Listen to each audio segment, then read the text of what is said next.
Maayong adlaw sa tanan, oras na pod sa atong pagkat-on. Karong adlaw atong kat-unon ang may tungod sa letrang S.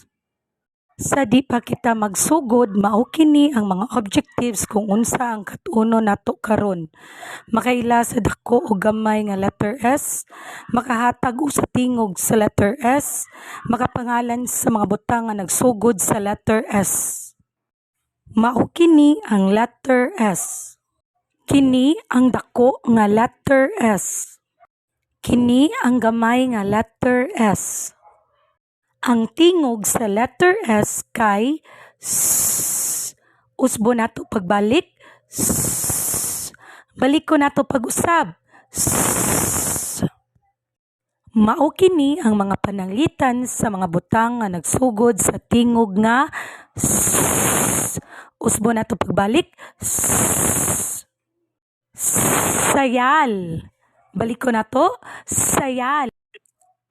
Samin. Usbo na to. Samin.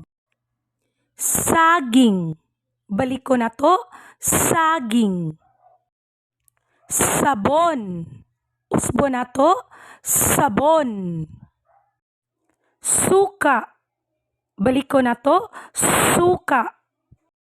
Unsa gani ang pangalan ani nga letra? Letter S. Ang tingog niya kay S. Daghang salamat.